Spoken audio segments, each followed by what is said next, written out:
Welcome to this episode of Safe Home Podcast for struggling teens and their families finding their healing path. I'm Beth Syverson. I'm an adoptive mom of a sensitive and creative 19-year-old son, Joey, who is struggling to find his path. I'm walking beside him while working on my own personal growth and healing. I recently became certified as a coach, specializing in helping other adoptive parents too. Joey and I are committed to helping anyone touched by adoption, and we want to help the general public understand adoption's complexities better too. Today's guest is Moses Farrow, an intercountry, interracial adopted person from South Korea who resides at the complicated intersection of adoption, race, disability, mental health, and activism. Moses has worked in the mental health field for over 2 decades, where he serves adopted people and other at-risk populations. He is laser-focused on helping change the culture's practice of adoption.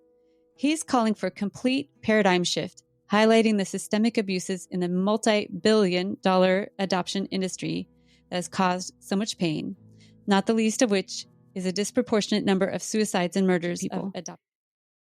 He comes to this work after losing 3 adopted siblings to suicide. So he's not just speaking theoretically, but from deeply tragic personal experiences. So heads up, listeners, in this episode, we will be focusing on adoptee suicide and how we can better support our adopted friends and family members to prevent any more suicides. So if that topic is feeling not safe for you to hear today, I ask you to assess your own needs and take care of yourself. But if you can safely stick around to hear some hard truths, I encourage you to do so. As some listeners may know, my son Joey has made several attempts on his own life, so this topic is extremely important to me as well. So welcome to Unraveling Adoption, Moses. I'm so grateful for you to come on here and share about your complicated experiences and this crucial topic of adoption and suicide. Thank you for being here. Thank you for having me, Beth. Mm-hmm. So I usually have my adopted guests tell us briefly about their adoption story, just so we have a starting point. What parts of your own childhood would you like to share with us? Yeah, it's certainly a good place to start. I was born in South Korea. And as far as my adoption story goes, I've lived with most of my life is that I was adopted when I was 2, that I had been found in a phone booth somewhere in Seoul. Wow. And then from there, being adopted, I was transported to New York City, where I grew up in as you introduced me, in a very large family with 14 siblings, 10 of which have been adopted themselves, many with all kinds of abilities and disabilities. And it has taken a very long time to put all of that together, to even open up the kind of questions and the kind of inquiries, the kind of reflections to make sense of it all as it lives in me at this point. Yeah. Oh, it all just sounds so painful. You know, your origin story for 2 years, no one knows where you were. And then somebody found you in a phone booth, or so they say, who knows, right? In a giant city.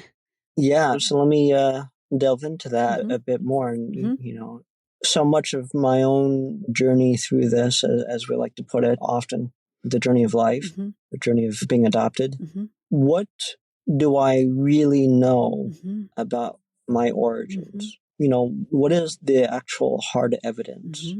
And one of which are my race, being Korean, also having a disability. And for me, that disability is cerebral palsy, in which we do know that the vast majority of cases of cerebral palsy happen during labor. Oh, really? I didn't know that. So something happened during labor that was traumatic in the birth and causes cerebral palsy? Yes. Wow. Yes. So it's a complicated birth. Yeah. Okay. Wow.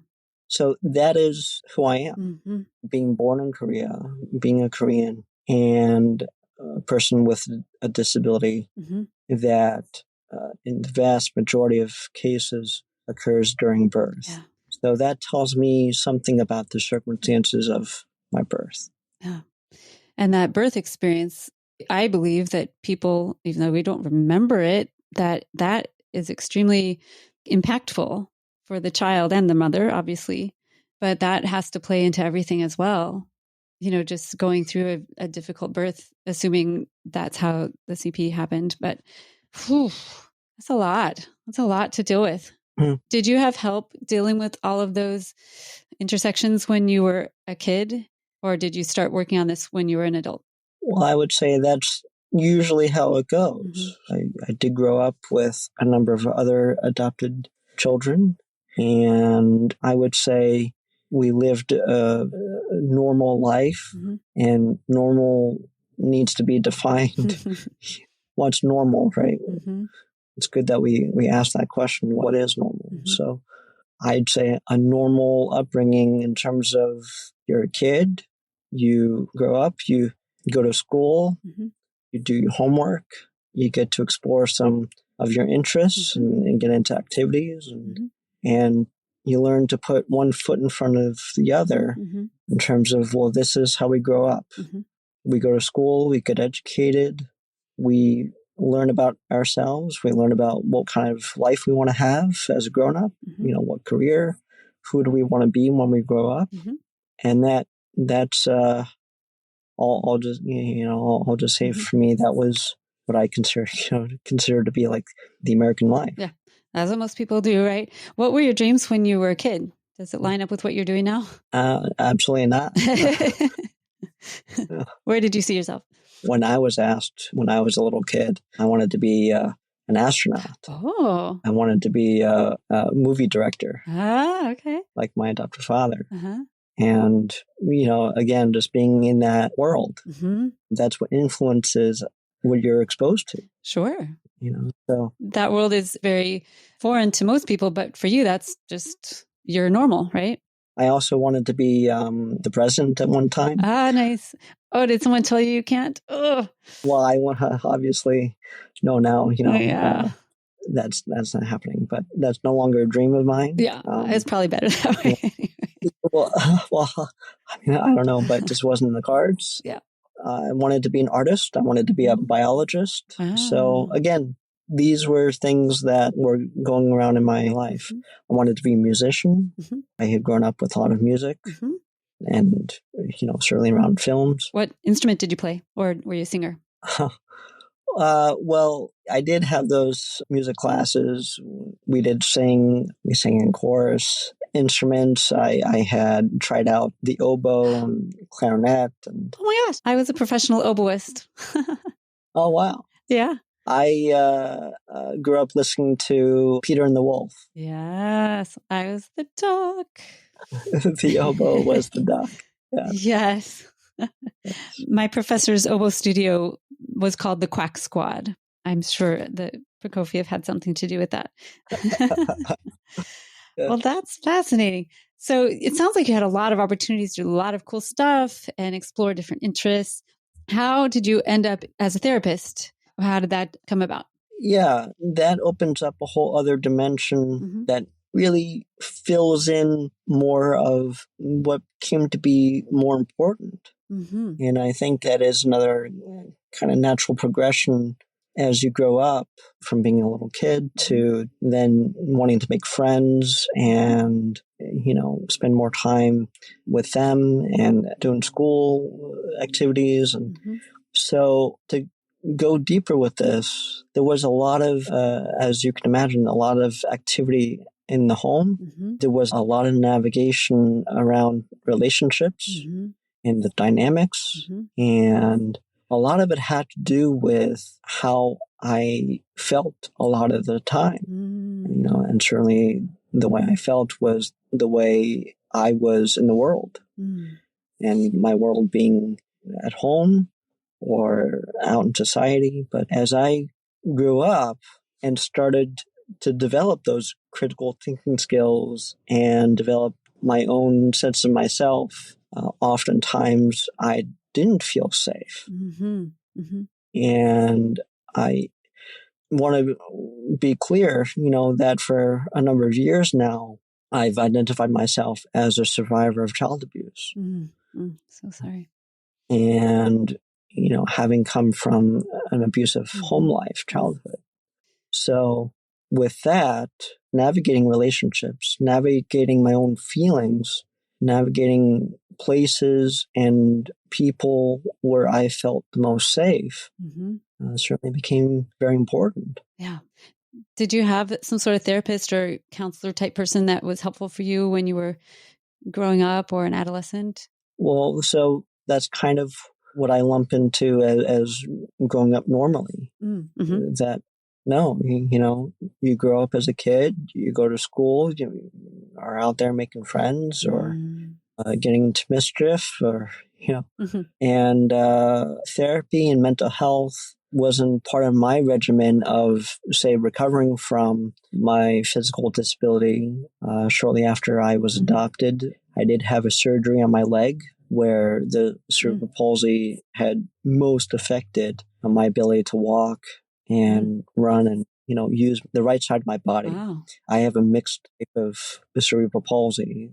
So the prognosis that I heard before being adopted was that I would never be able to walk or run or be ambulatory. Wow. So the surgery that I had corrected my heel, the tendon, I guess it'd be the Achilles tendon in my heel, so I could actually put my foot fully down. So I did receive speech and physical therapy for a good number of years post-surgery.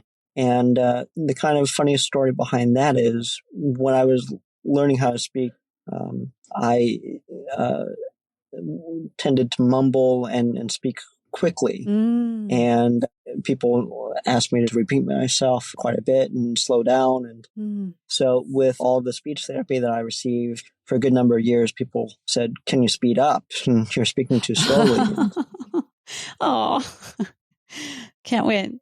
Oh, it's like, well, this is me, Yeah. So they were happy to get you therapy to fix physical issues and speech, but nobody really addressed any sort of mental health issues or made sure you were okay kind of on the inside. Yeah, when you put it that way, yes. The primary concerns were my physical condition or conditions. And again, I want to say that mental health wasn't as progressive or normalized, back in the 70s and 80s, the way it is today. Yeah, things have changed for the better, I hope. Well, that's a whole other conversation.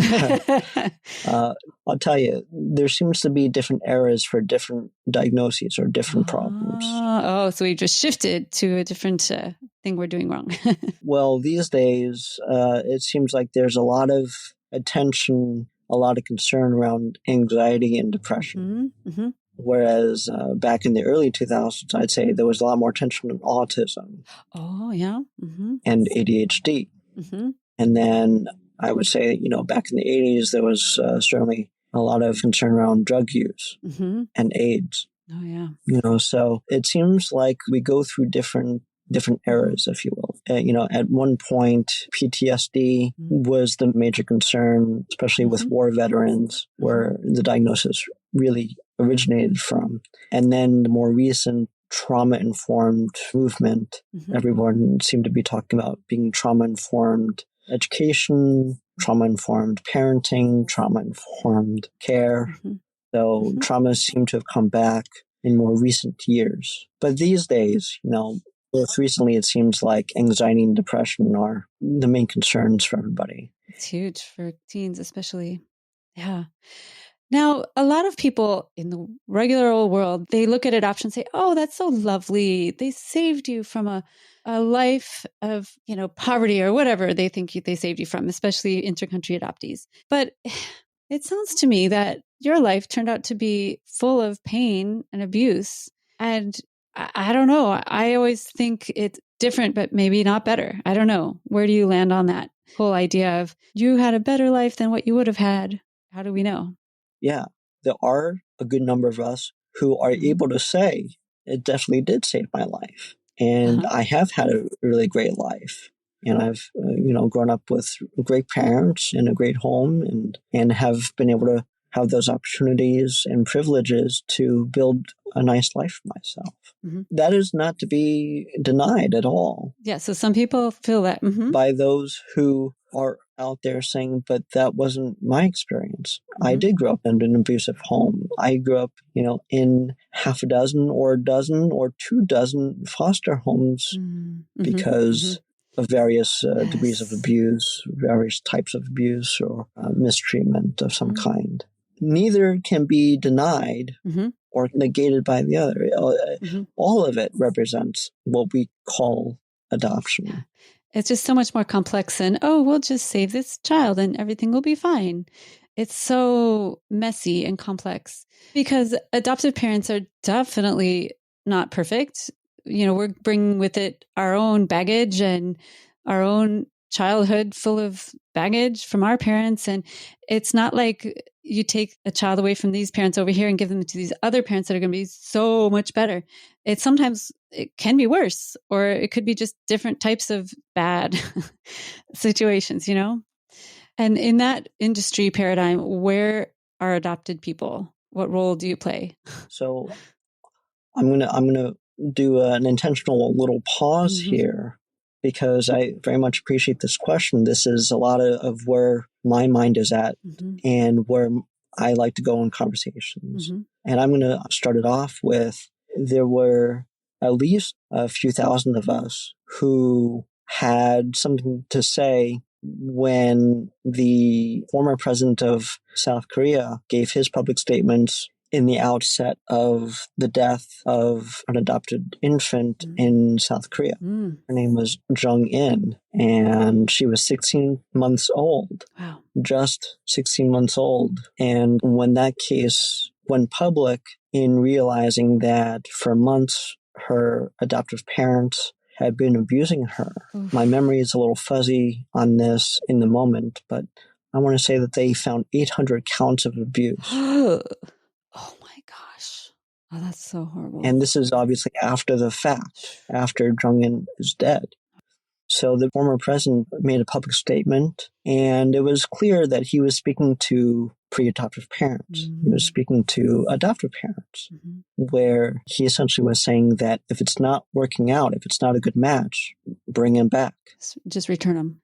Or exchange him. Get a new baby. Get a new child. If it's not a good match, if it's not working out, bring him back and get a new one. So me and a number of other Koreans who were adopted from Korea, and, took up issue, started a hashtag, started a campaign. It was called I'm Not a Thing. Oh, wow. I wanted to share this story because, again, this is based on actual events and the impact that statements have on us who have lived experiences. And from there, it opened up a whole conversation. This is going back to my appreciating you asking this question. Being commodified, being a commodity, being treated as an object, being treated as a thing that you can just return, exchange, trade in. In the adoption community, we call it rehomed. Oh, it's so horrible. Yeah. And then there's other connotations around that, where rehoming is a term often used when adopting a pet. Yeah, that must be so insulting. Just in general, the adopting pets and adopting humans, can they think of different words or something? It's humiliating. Well, here's the thing about it, Beth. Adoption in of itself is a square peg in a round hole dilemma. Tell me more about that. The experience of being adopted has often referred to as being a square peg in a round hole. Not feeling like we fit in, not feeling like we belong anywhere. I'm not Korean enough. I'm not American enough. Interesting. It's so fraught, all of it, the language, the societal expectations. From your personal experience and from all of your work you've done with adopted people in your practice and all the reading and research you've done, is it surprising at all that adopted people are 4 times as likely to attempt suicide? I appreciate your line of questions in a way, which is setting a context that is about, well, let's go deeper with this. So suicide, it needs to have its own context. And there has been a bit of a movement, and partially, thanks to so much concern and attention on the issues of anxiety and depression. where, at least in the US, depression and suicide have been more extensively researched in more recent years. And I heard you say, especially with teens. Yes. So starting from middle school through high school, through college, through young adulthood, research has shown a tremendous spike in anxiety, depression, and suicide among those age groups. And there have been, over the years, some trends up, some trends down. But overall, because of the widespread concern from the entire country, there's been a lot more attention on how do we understand suicide? How do we destigmatize it? How do we normalize it in everyday conversations the way I would say in a very short amount of time, COVID has become a whole lot more normalized. I'm hearing from a lot of people, they see it a lot more just another version of the flu. Yeah, just something we deal with nowadays. At this point. Yeah. A couple of years ago, it was different.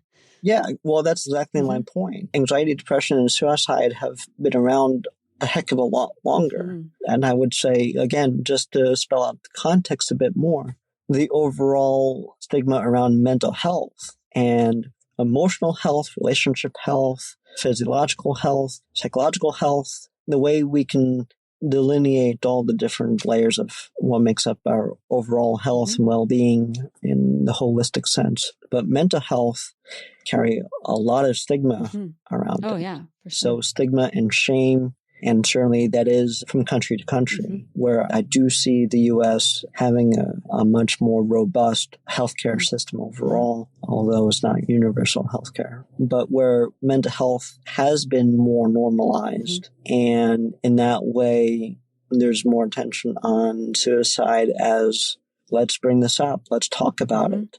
Yeah. Let's make it okay. And I don't really like the saying, but, let's make it okay to not be okay. Yeah, I think there is a movement for that. And certainly my son and I would like to open this conversation more.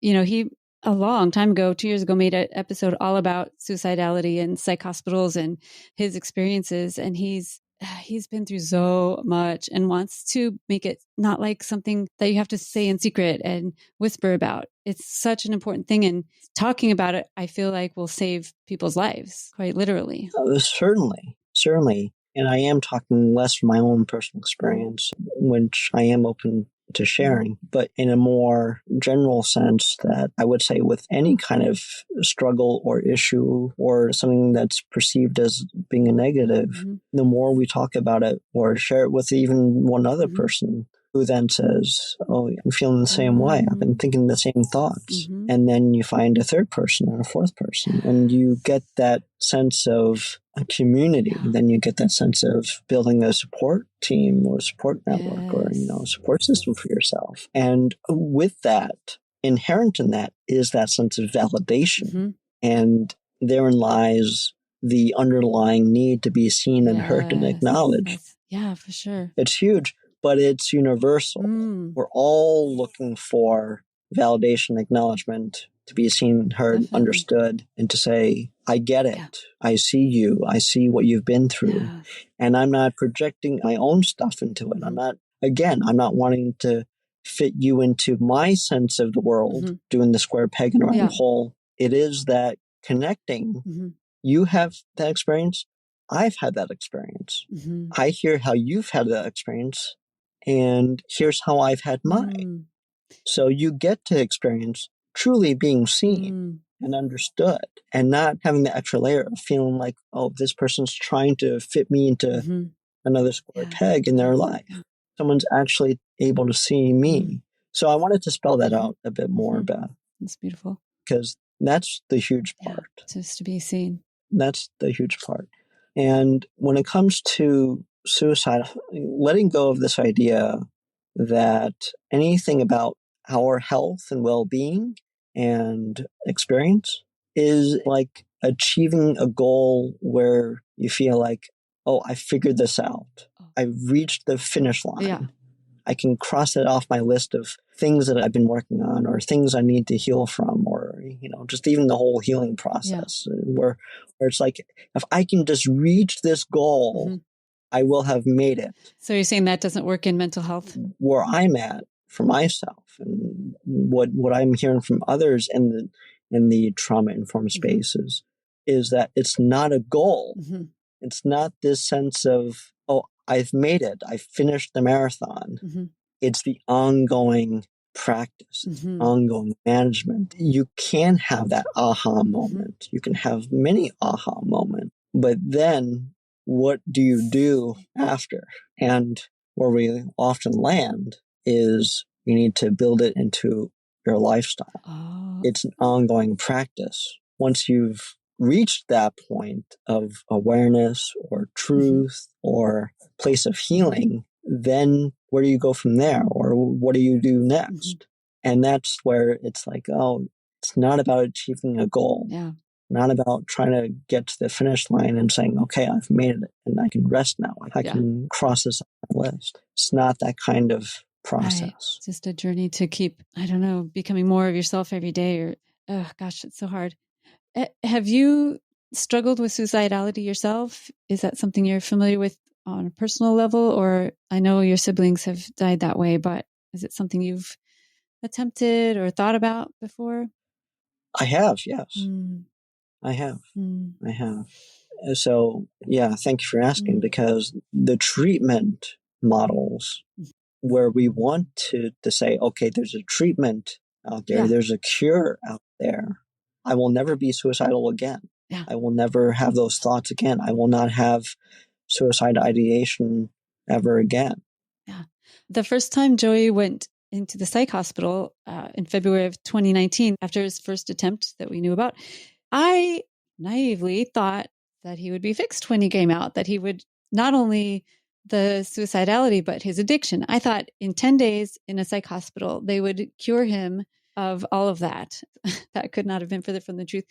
And it's startling how I put my faith into that medical model of, okay, it's a hospital. They must know what they're doing. Somebody will tell him what to do and fix it and give him some medication. And it's 4.5 years later and it's still a struggle. So it's a long haul. So it's quite often lifelong. That there is no separation of self from your mental state, from your physical state. It's all interconnected. It's all ongoing for as long as you live. I like taking a narrative approach to life, where it is a constant unfolding of life. It's constant reflecting and curiosity, and also intention for, okay, here's where I've been, and here's where I'm at now, and here's where I like to be, or here's where I'm going.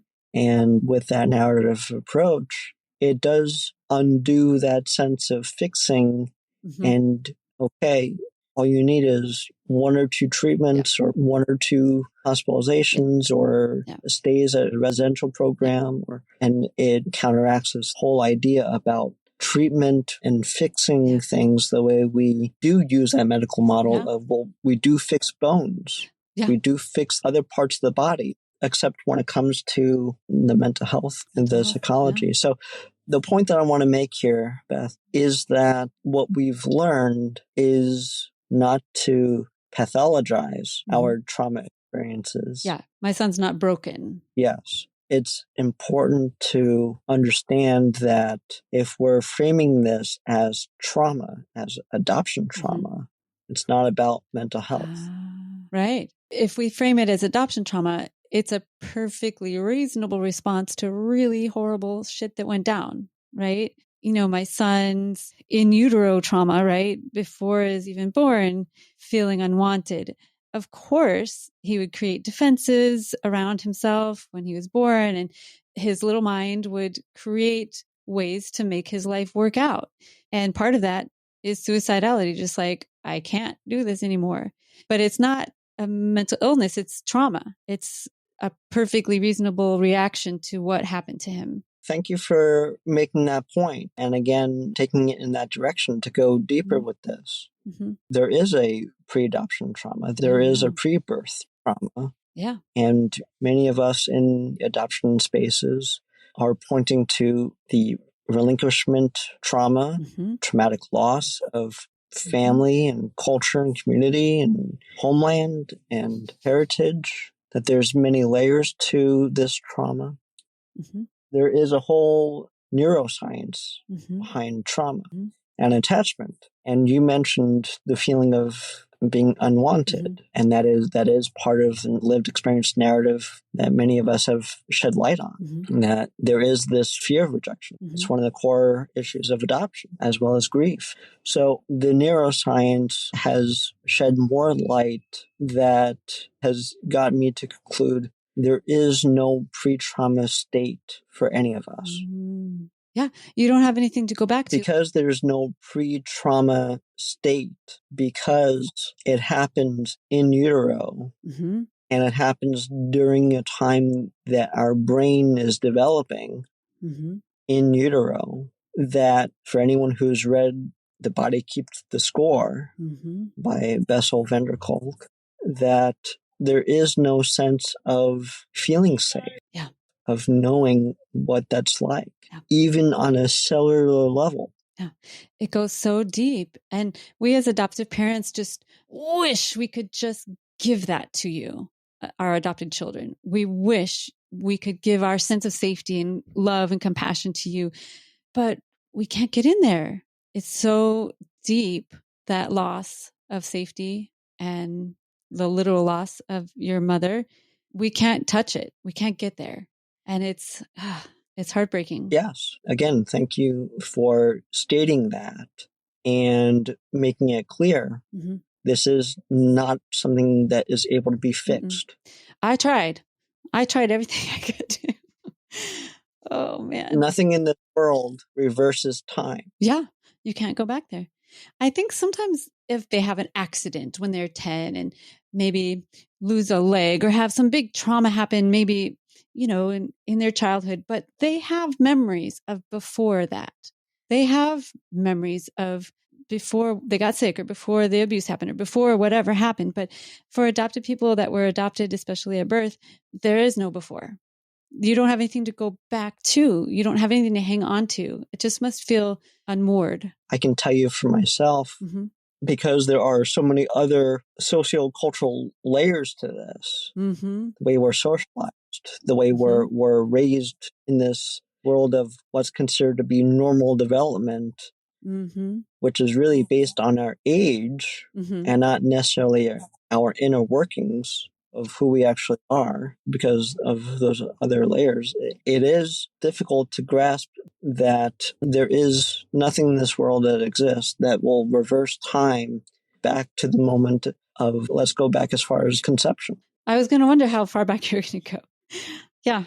Yeah, conception. Yeah, because we do live in this world now that has readily accepted adoption as an option. Yep. Every person who is able to become pregnant out there is now living in a world that has solidified this paradigm, this narrative that adoption is an option. You're saving a child, you're giving it a better life, and so on and so forth. It is in our society. It's inherent in our civilization. It's why we're so preoccupied with all these movies and TV shows and so many ways that adoption is represented. Yeah, that orphan narrative is all over the place. Because it is ingrained. Yeah, it is inherent in our society. So I want to keep going deeper into that, that because this has been around for so long, a colleague and a friend of mine has named it a culture of coercion. Oh, coercing the birth mothers? Yeah. I've talked to so many birth moms that have there was not really a conscious choice. It was, they had no other choice or they were literally forced. Yes, it's awful that happens and that has happened and continues to happen. But underneath that, think about it this way, that all of us are now born into a culture that says adoption is an option. Adoption is an acceptable way of creating families, that adoption is about saving children, giving them a better life. It's in their best interest, and so on and so forth. So when a person who's able to get pregnant comes to that stage of development, whatever the circumstances are, it's already in their head, in their thoughts, in the messages out in society, in whatever messages they get from their own families, within their own families, or churches. Thank you. Yeah. Churches, institutions, schools, teachers, doctors.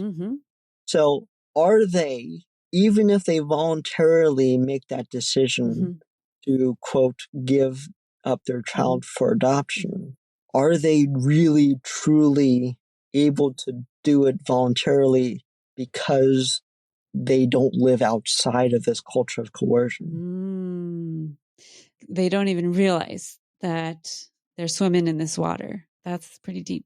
We need to start closing up, I think, but I want to give people some ideas for how to help the adopted people in their lives. They're 4 times as likely to attempt suicide as the numbers that keep getting tossed around. So I hope that people that didn't know that statistic kind of wake up about that, first of all, and kind of check on our adopted people every once in a while. But what can we as adoptive parents or as community members, how can we best support our adopted people to prevent suicide? So how to help with this particular issue of suicide? And you named the couple of studies that were done back in 2013 or so, both in the US and Sweden, that put that statistic out there, or roughly 4 times more likely than non-adopted people. What I've done with that is not only say, why isn't anyone updating that research? Why isn't this more seen as a public health crisis? Yes. We need to provide mental health support. We need to help them reconnect with the lives that they were taken from. It's getting away from seeing it categorically and identifying the elements of, here's the kind of support these people need. And here's the understanding that this is not going to be easy, and this is going to be potentially lifelong. And this is something that has impacted them innately. That has forever changed who they are. So when we put it back into the adoption context, well, children are blank slates. They can be transferred. They can be transported. They're resilient. There's a whole different attitude. There's a whole different approach. There's a whole different perception. Yeah. And not only that, you're told you should be lucky, and how dare you speak up about it? You should just be grateful. Right. Not only are you not getting the help you need, adopted people are shamed for just speaking out, right? Just sit down and just be grateful that you have what you have, which is not helpful, I'm going to guess. Right. So what we're facing is the square peg and round hole issue, where so many of us are out there writing our books, our blogs, our podcasts, all these different ways of saying, this is me, this is what I've been through, hear me out, acknowledge what I've been through, not what you think I've been through, not what you want my experience to be, because it's more convenient or comfortable for you. So what we're up against, similarly to other social justice movements, of saying, recognize and become allies. So I'm hearing you say adopted people need to be seen, heard, validated, listened to, have their voices be elevated, and that will help the adopted people. It won't really heal their pain, but it will help them to feel not so estranged from the world. Yeah, let me put it this way, because it's not just adopted people. It's not just people with my experience of being adopted. It's our families. Yeah. It's our parents. When we bring it back to the context of the industry, well, the industry, again, has to use these tactics, if you will, to recruit people, individuals, couples, families, to say, yes, you should, and you want to start a family. Adoption is a way. So I want to be more inclusive of everybody who's been directly impacted by the adoption industry. Yeah. I hear you. That's what my son and I, a long time ago, when he was in that first hospital, we just said, okay, we have no F's left to give. We're just going to talk about this between, our family. We didn't hide it from anyone. We're just like, okay, well, we need lots of help, and keeping it secret and pretending like everything is fine is not going to help at all. So I think that you coming on here and talking about this so openly and vulnerably is very helpful. I think the more we can have these deep conversations about what it's really like to be living in adoption is really important. I think it's particularly important for people who are not touched by adoption. I think a lot of people out there have no idea what's all going on. And I think indirectly it will help people not try to kill themselves because they will have felt more seen and more heard and may have more places to be able to share their story. So I'll sum it up with these three. Where I'm at these days is wanting to create spaces that are safe for people to share, this is what I'm experiencing, this is what I'm going through. I'm finding it essential, really actually a whole lot more critical to create these spaces and to come together. And what I say about sharing our stories is that it rehumanizes us in people's eyes. Because going back to those points about being commodified and being seen as blank slates and that we can just be rehomed, sharing our stories humanizes us. I say, for those of us who have been impacted by the adoption industry, it's rehumanizing us because the adoption industry really is about commodifying all of us. Yeah, dehumanizing you, for sure. Dehumanizing.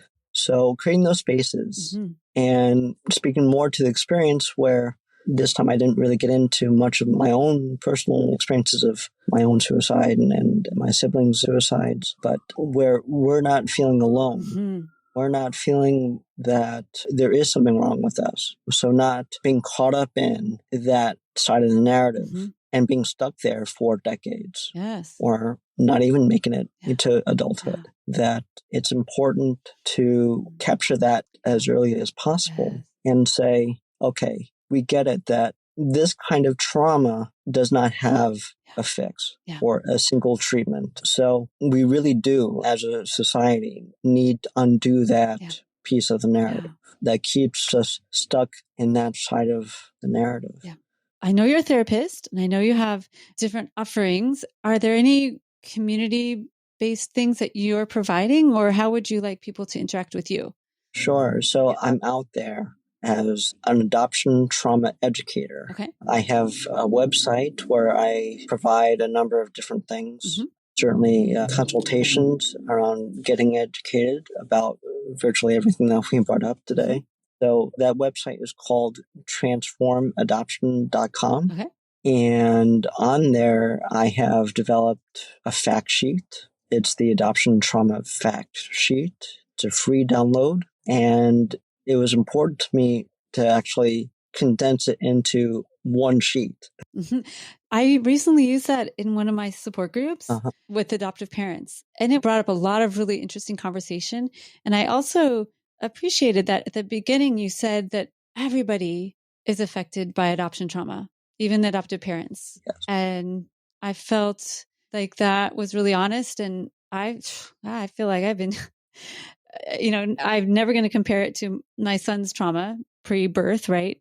But this is traumatic shit, dealing inside this industry and feeling helpless and feeling like I caused it. And, all the things that we adoptive parents go through, it's not nothing for sure. But of course, I always want to elevate the adoptees' voices, but I appreciated that you acknowledged that birth parents, adoptees, and all the relatives and all the friends and community members are all involved and affected by this adoption industry. Yeah, thank you for using it. And thank you for making the point that the fact sheet was developed with that exact vision in mind, that this is meant to be a conversation starter for those who want to learn more or who don't know. And again, it's meant to bring up a number of the things that have really gone on in the name of adoption. So that's great that you've used it, that it did generate all those conversations. It's really good. One thing I like about your work is that you're a very big picture kind of person. You look at things on a systemic level, which I don't. I'm like a small detail person, but I appreciate people that can think in these global terms. And it is so huge. It's overwhelming actually for me, but you can you can make sense of it. There's no sense to be made out of it, but you can make it understandable for us out here and help us realize that it's not just our family that's dealing with this. It is huge global issue with many, many major systems involved. So I think that is great work. And I hope that this conversation has helped enlighten a lot of people and make them think. It might make them want to argue with you, but that's okay. That's actually good. If people want to think about reasons why they disagree with you, that makes them think even harder, right?